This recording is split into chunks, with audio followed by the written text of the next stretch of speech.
ओम शांति। आज हम सुनेंगे प्यारे बाबा की 1 फरवरी 2022 के महावाक्य। मीठे बच्चे, सारे कल्प में बड़े ते बड़ी हस्ती यह ब्रह्मा है। इसमें ही बाप प्रवेश करते हैं, इन्हें ही तुम्हें फॉलो करना है। दूसरा प्रश्न है, बाप और दादा दोनों का विशेष गुण कौन सा है जिसे तुम्हें फॉलो करना है? उत्तर, बाप निराकारी सो निरअहंकारी है, तो दादा भी साकार में होते सदा निरअहंकारी है। इतनी बड़ी हस्ती होते हुए भी कितना साधारण रहते हैं। एक और कहते, यह ऊंचे ते ऊंच हीरा बनाने वाले बाबा की डब्बी है, तो दूसरी ओर कहते, यह पुराने ते पुरानी लॉन्ग बूट है जिसमें बाप ने प्रवेश किया है। दोनों ही बच्चों की सेवा में हाजिर है। ऐसे ही बच्चों को भी फॉलो फादर कर निरअहंकारी हो सेवा करनी है। गीत ओम नमो शिवाय। ओम शांति। बच्चों ने किसकी महिमा सुनी? सब बच्चे कहेंगे कि ऊंचे ते ऊंचे भगवान, उनका नाम है शिव। तो शिवाय नमः कहते हैं ना। यह तो भारतवासी जानते हैं। शिव जयंती भी मनाते हैं, महिमा भी बहुत करते हैं। त्वमेव माताश्च पिता, परंतु सिर्फ इतने तक ही कहते हैं। शिवाय नमः। वह परम पिता कैसे हैं, वर्षा कैसे देते हैं, यह दुनिया भर में कोई नहीं जानते। यह तो एक वंडरफुल हस्ती है। शिव बाबा निराकार है।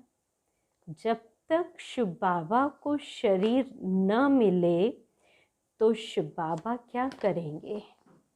शिव बाबा तो निराकार है, निराकार की ही महिमा गाते हैं। सबसे ऊंचे ते ऊंचा उनका ठाव अर्थात रहने का स्थान है। कौन सा ठाव? मूल वतन। फिर ब्रह्मा विष्णु शंकर का कौन सा ठाव? सूक्ष्म वतन। फिर जगत अम्बा का ठाव है यह स्थूल वतन। यह तो सब जानते हैं कि जगत अम्बा तो यहाँ की रहने वाली है। जगत माना ही मनुष्य सृष्टि। नाम तो बहुत अच्छा है, जगत अम्बा, परंतु वह कौन है, कहाँ से आई, यह कुछ भी जानते नहीं। जान पहचान कहाँ से मिली? जरूर कोई मनुष्य हस्ती से मिलनी चाहिए जिसमें परम पिता परमात्मा आवे। निराकार आत्माएं भी साकार हस्ती में आती हैं। भल आत्मा तो जानवर में भी है, परंतु उनका कुछ भी गायन नहीं है। गायन किस हस्ती का होता है? निराकार शिव बाबा का। वह जब तक हस्ती में न आए तो कुछ कर न सके। आत्मा को भी जब तक कोई हस्ती अर्थात शरीर न मिले तो पाठ बजा न सके। सिर्फ हस्ती का गायन नहीं, हस्ती में हस्ती में जब आत्मा आती है तभी उनका गायन होता है। तो बाबा कहते मेरी महिमा तो सब करते हैं पतित पावन, परंतु मुझे भी मनुष्य तन चाहिए जिसमें मैं प्रवेश करूं। बिगर हस्ती कुछ कर न सके तो बाप भी आकर हस्ती लेते हैं, वह गर्भ में नहीं आते हैं। शिव जयंती भी गाई जाती है, परंतु शिव बाबा किस हस्ती में और कब आया यह नहीं जानते। अच्छा, रात्रि में आया, परंतु किस हस्ती में आया यह नहीं जानते। गाते भी है भागीरथ अर्थात भाग्यशाली रथ, तो ज़रूर मनुष्य हस्ती होगी। यह जो हस्ती है जिसमें परमपिता परमात्मा प्रवेश करते हैं, यह कितनी ऊंच हस्ती है। अभी तुम जानते हो कि शिव बाबा ब्रह्मा के सिवाय किसी भी हस्ती में आ नहीं सकता। परमपिता परमात्मा ब्रह्मा द्वारा ही आकर मनुष्य सृष्टि रचते हैं। जब जब भारत बहुत दुखी भ्रष्टाचारी हो जाता है, तब परमपिता परमात्मा इस हस्ती में प्रवेश कर तुम्हें सुखी श्रेष्ठाचारी बनाते हैं। इस भागीरथ बेगर शिव बाबा भी कुछ कर नहीं सकते। कोई तो चाहिए ना, यह हस्ती शिव बाबा की है। यह न हो तो तुम शिव बाबा से वर्षा पा नहीं सकते। गाया भी जाता है प्रजापिता ब्रह्मा अर्थात त्रिमूर्ति ब्रह्मा, देवी देवता महादेव कहते हैं। इन तीनों में भी ब्रह्मा का नाम ऊंचा क्यों? ब्रह्मा तो यहाँ ही है जिसमें रथ में आते हैं। विष्णु और शंकर को तो देवता कहते हैं। अच्छा, जो नाम है उनको देवता कहना चाहिए, वह तो है प्रजापिता ब्रह्मा, परंतु तन चाहिए। गाया भी हुआ है प्रजापिता ब्रह्मा द्वारा सृष्टि रचते हैं, तो जरूर ब्रह्मा मुख से ही ब्राह्मण रचेंगे। तो यह कितनी बड़ी हस्ती है, परंतु है कितनी साधारण।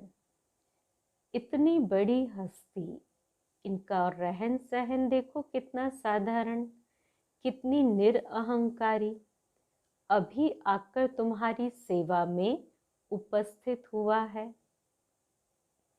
देखो कैसे बैठ पढ़ाते हैं, और तुम क्या पढ़ते हो? तुम कहेंगे हम राजयोग की पढ़ाई पढ़ते हैं। कौन पढ़ाते हैं? परम पिता परमात्मा। तो छोटे बड़े बूढ़े जवान सब पढ़ते हैं। यह ईश्वरी कॉलेज है। मनुष्य से देवता अथवा विश्व का मालिक बनने का यहाँ हम आए ही हैं पढ़ने अथवा विश्व की बादशाही लेने। लक्ष्मी नारायण जब विश्व पर राज्य करते थे तो और कोई धर्म नहीं था, न कोई खंड था, एक ही भारत खंड था। अब फिर वह पद प्राप्त करने के लिए तुम यहाँ कैसे बैठे हो? इस पढ़ाई बिगर तुम शिव बाबा के मालिक बन न सको। भारत शिवालय बन न सके। शिव बाबा ही गाया हुआ है। इस पढ़ाई बिगर तुम विश्व के मालिक बन न सको। भारत शिवालय बन न सके। शिव बाबा ही गाया हुआ है, निराकार निरअहंकारी। जब तक हस्ती में प्रवेश न करे तो निरअहंकारीपना कैसे दिखावे। कितनी महिमा है अकाल मूरत, परंतु ऐसे नहीं कि वह मुर्दे को भी जिंदा कर सकते हैं। तुम बच्चों को बहुत नशा होना चाहिए कि हमको परम पिता परमात्मा पढ़ा रहे हैं। प्रजापिता ब्रह्मा द्वारा राजयोग सिखला रहे हैं। ब्रह्मा बिगर प्रजापिता किसको कह नहीं सकते। तो ऐसे नहीं कि शिव या विष्णु प्रजापिता है, नहीं, ब्रह्मा ही सारी मनुष्य सृष्टि का पिता है और आत्माओं का पिता है शिव बाबा। बाकी उस पिता को तो कोई जानते ही नहीं, अपनी आत्मा को ही नहीं जानते। कहते हैं पुण्य आत्मा, पाप आत्मा फिर क्यों कहते? हम ही परमात्मा है। तो कितनी ठगी है। तुम बच्चे जानते हो बाबा से 5000 वर्ष पहले पीस, प्योरिटी, प्रॉस्पेरिटी थी। अब बाप कहते मैं आकर सबको नॉलेज देता हूँ। पहले तुम कुछ नहीं जानते थे, अब सब कुछ जानते हो। बाप की बायोग्राफी बाप से ही जानी जाती है। अब निराकार की बायोग्राफी कैसे हो सकती है? ज़रूर जब साकार में आए तब बायोग्राफी हो। सिर्फ आत्मा की बायोग्राफी नहीं हो सकती। जीव आत्मा बने तब पुनर्जन्म में आवे और बायोग्राफी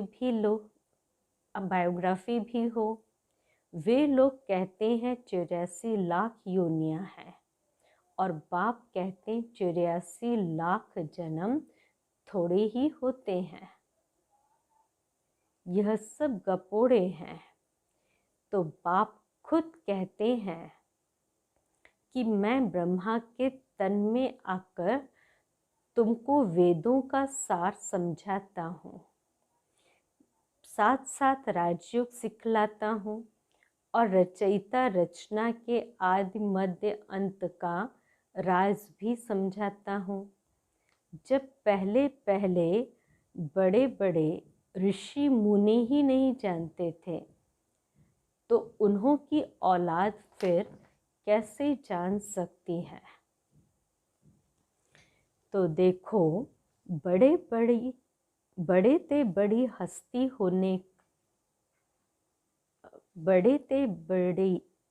बड़ी हस्ती कितने साधारण रूप में है। ऊंचे ते ऊंच हीरा बनाने वाला बाप, उनकी यह डिब्बी है।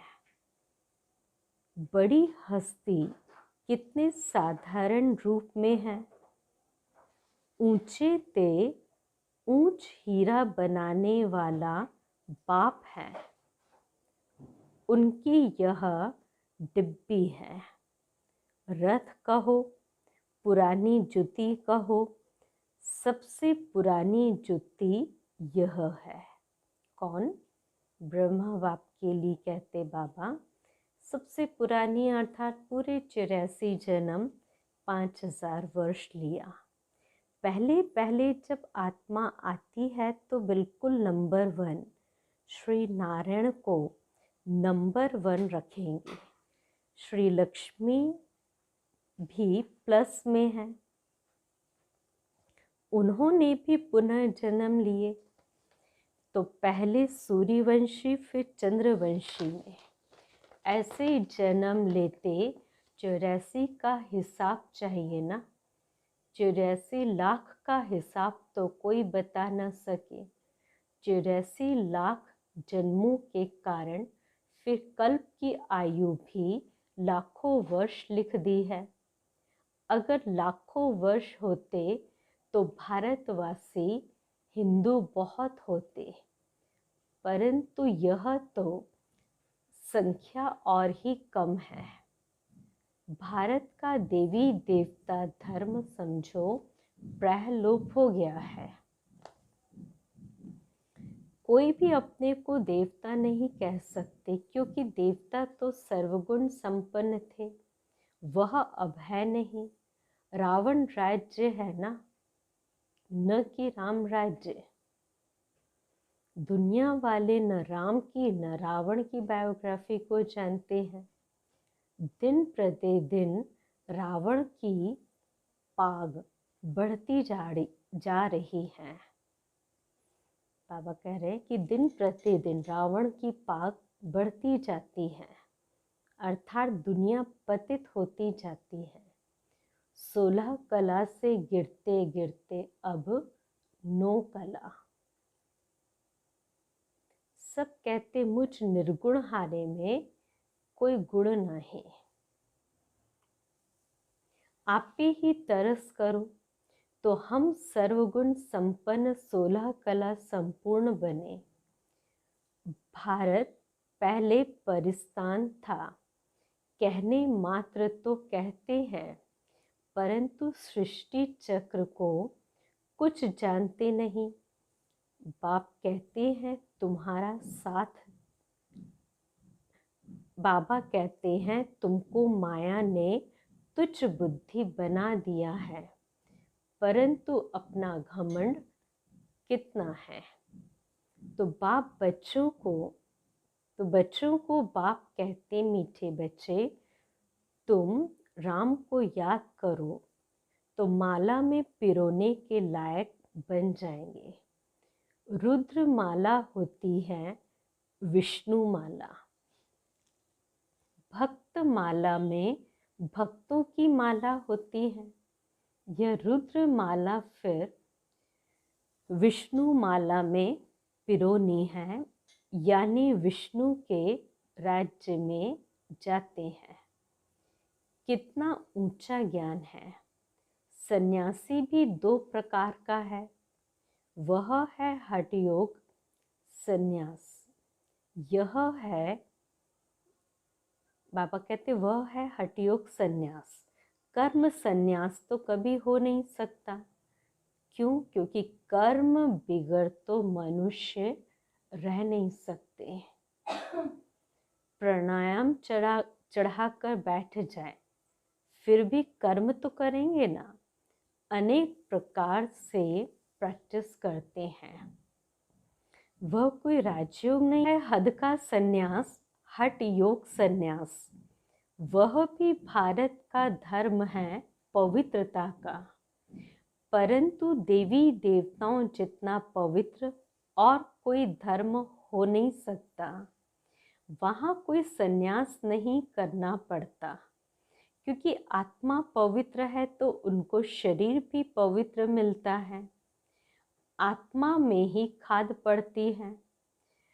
कला कम होते होते पतित बनना है।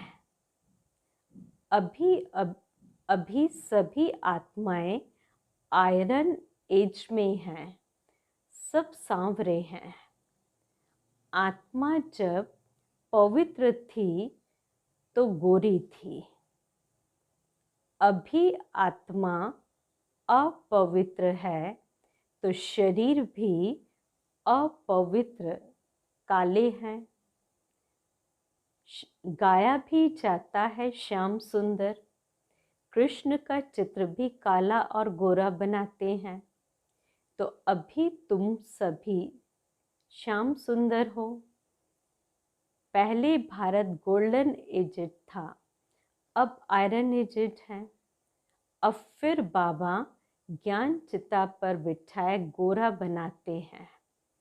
अगर मुक्ति और जीवन मुक्ति चाहिए तो यह विकारों का हथियाला चिता पर बैठाए गोरा बनाते हैं। अगर मुक्ति और जीवन मुक्ति चाहिए तो वह विकारों का हथियाला कैंसल करना है। पवित्रता की राखी बांधो। यह अभी की ही बात है जबकि तुम ब्रह्मा के बच्चे हो। ब्राह्मण बनने बगैर कोई भी यहाँ आ नहीं सकते। तुम हो ब्रह्मा मुख वंशावली। शिव बाबा कहते हैं कि मुझ निराकार की महिमा तो गाते हैं, परंतु शरीर जब तक न लें तो कर ही क्या सकते। मैं बहुत जन्मों के अंत के जन्म में आता हूँ। अभी सबका विनाश होना है। ब्रह्मा द्वारा स्थापना किसकी? कलयुग की स्थापना तो कभी होती नहीं। स्थापना होती है सतयुग की संगम पर। तो बाप कहते हैं मैं आता हूँ संगम युग पर। तो तुम ब्राह्मणों के लिए यह संगम है, बाकी सबके लिए तो कलयुग है। इस समय सब घोर अंधियारे में है, तो घोर अंधियारे को ही बाप आकर घोर सोझरा करते हैं। तुम बच्चे जानते हो यह तो विचित्र चीज है। कृष्ण तो छोटा बच्चा है, वह तो कुछ समझ न सके। कृष्ण की आत्मा भी भिन्न नाम रूप से इनसे समझ रही है। अंतिम जन्म है, इसलिए इनको श्याम सुंदर भी कहते हैं।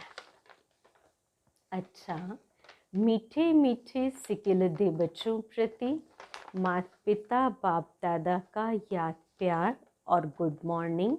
रूहानी बाप की रूहानी बच्चों को नमस्ते। हम रूहानी बच्चों की रूहानी बाप दादा को याद प्यार, गुड मॉर्निंग और नमस्ते। धारणा की पहली पॉइंट, बाप दादा के समान निरअहंकारी और निराकारी बनना है, सबकी सेवा करनी है।